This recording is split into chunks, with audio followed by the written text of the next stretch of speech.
Bubba Chandler struck out 11 guys last night. 11 rubber ducks, actually. Good morning to you. Good Friday morning. I'm Dejan Kovacevic of DK Pittsburgh Sports, and this is Daily Shot of Pirates. Comes your way bright and early every weekday if you're into football and or hockey. I also offer daily shots of Steelers and Penguins in the same place that you found this. The rubber ducks, for anybody who doesn't follow minor league ball, are from Akron, and they were in Altoona last night getting obliterated by Chandler, who'd go 6 2/3 innings. He didn't give up any runs while he was on the mound, but he was responsible for 2 base runners, ended up getting charged for 2 runs. 11 strikeouts, 1 walk, 3 hits, and again, 2 of those were in that final inning. He was touching the high 90s with his fastball. He was dominant. In his previous start, he struck out 10. Now, what does this mean?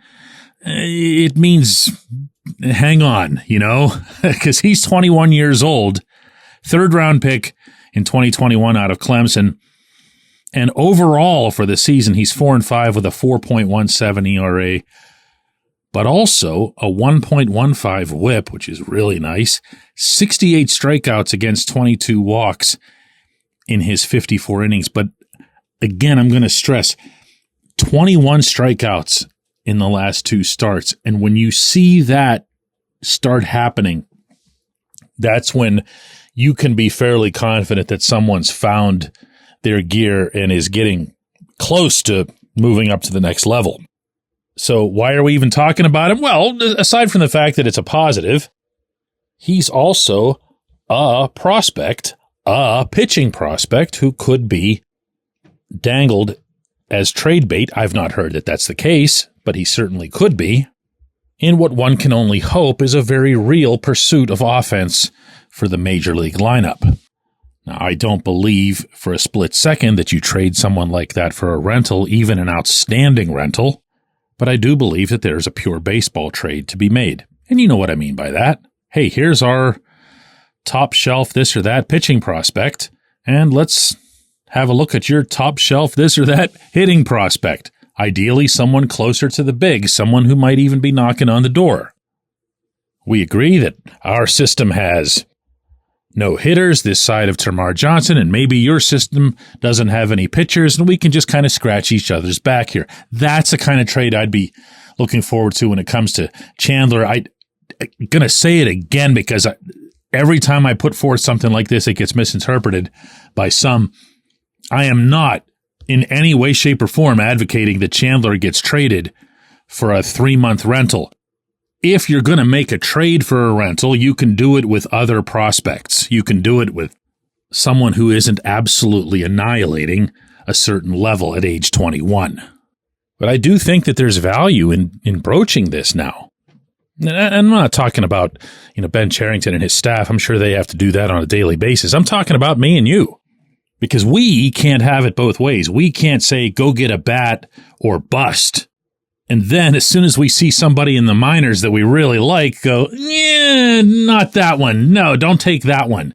But then to really form a solid stance on this, I think you have to have your own grasp, and I can have my own, of what would constitute a championship window. Or if that's too over the top for you, just a contention window. For example, I think at this point we can all agree that the Pirates would be a threat to any opponent in the playoffs in 2024 if they were to make it, simply by virtue of who the pitchers would be that they could send out there on day 1, day 2, and day 3. They might not be able to hit much against that opponent, but then they might not have to, as we've seen in some recent results. So is that what you want to build toward? Like, just get the foot across the threshold, see what you can do while you're in there? Or is it more substantive than that? I don't know that there's an either or. My belief is that you can make more than one trade. You can make more than one type of trade. You can, for example, trade Chandler, the way I was suggesting, for a hitting prospect of approximately equal value. But you also can do the other kind of trades. And that's the one where you might have to give up a middling prospect, but the main motivation, certainly for the other party, is to just move salary. And this is where the rentals thing really appeals to me. There's something of a misnomer out there, even among some of the more knowledgeable followers of this franchise, that the Pirates didn't do all they could in 2013 to 15 in terms of loading up their roster. Those of us who have actual functioning memories will recall that they added all kinds of guys. And I was in that room. I was covering. All of a sudden, I'd look to my left and see Justin Morneau, look to my right, see Aramis Ramirez. Joakim Soria showed up. There were a lot of those guys. And maybe the reason that they don't get remembered, because they were actually pretty good too while they were here, even at those older stages of their careers, is that the trades themselves were so minimal. All Neil Huntington did was say, who needs me to take on some money?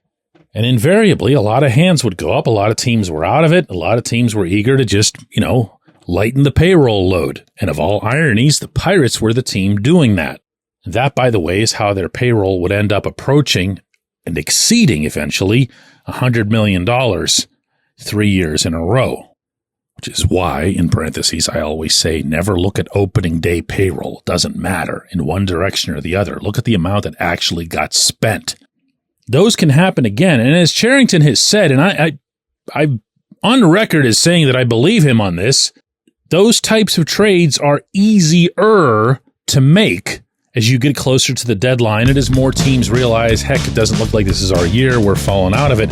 Whereas you look at the standings right now, and it's pretty much all but 3 teams in the National League that are right there. But whatever, stay on it. Both types of trades are available to be made. When we come back, J1Q.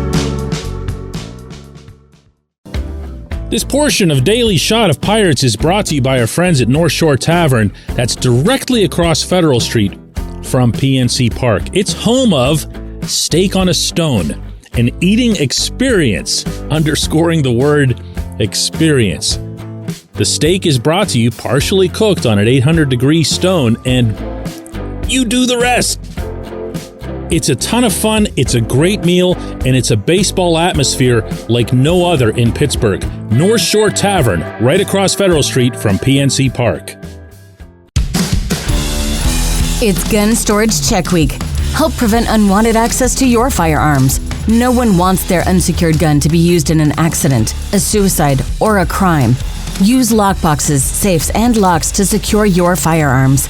Learn more at gunstoragecheck.org. That's gunstoragecheck.org. Brought to you by NSSF, the Firearm Industry Trade Association.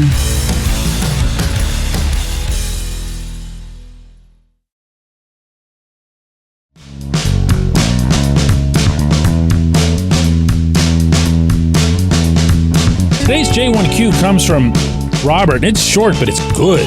He asks, DK, is Luis Ortiz our 5th starter?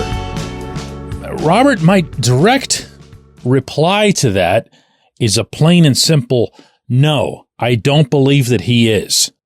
I'm flying to Atlanta later this morning to cover the series against the Braves, and Martin Perez is set to return for the Pirates, and he's set to retake his spot in the rotation, which, though numbers really don't matter all that much, would, I guess, theoretically be the 5th spot behind Bailey Falter.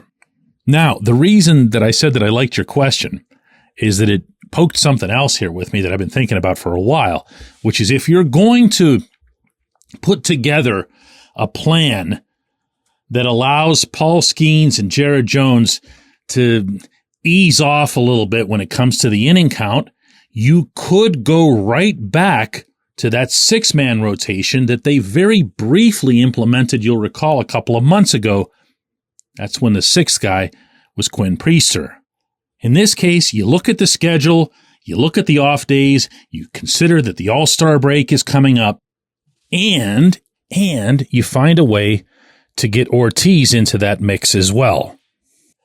Maybe for a start, maybe for a couple of starts. I like that. I like that a lot, actually. And I like it in part because Luis has pitched well lately. Anybody who's been listening to this show for a while knows that I've been a Luis guy. You can bring a sinker at 98 miles an hour. I mean, I guess he should be everybody's guy. But every once in a while, he'll run into control issues. His control issues aren't that he'll, fire the ball all over creation or back to the backstop. They're more about being wild within the zone and not hitting his spot that he needs to beat a specific hitter. But that tends to be solvable, and it's been solved of late. He's been pretty good. And as I mentioned in a show earlier this week, I really liked that Derek Shelton and Oscar Marin trusted him to go out and make that start without the goofy opener thing, Carmen Leginski taking the first inning or two. You don't need to be doing that stuff. That's mind games. If and when he does struggle, it's not going to be because, the ritual got to him or he was weirded out by him and the catcher walking together from the bullpen to the dugout before the first inning. It's just going to be because he didn't have his stuff or he didn't have his command. That's all. So maybe he'd actually be more effective if there was more trust put into him. He's always been a starter. He still, without complaining, considers himself to be a starter. And he's obviously at least capable of it. So, put him to work in a way that would benefit everybody, including, and maybe primarily, Skeens and Jones. I appreciate the question. I appreciate everybody listening to Daily Shot of Pirates. And again, I'll be flying to Atlanta. I'll be down there to cover the series all weekend, reporting for DK Pittsburgh Sports, and then we'll be back with another one of these shows on Monday.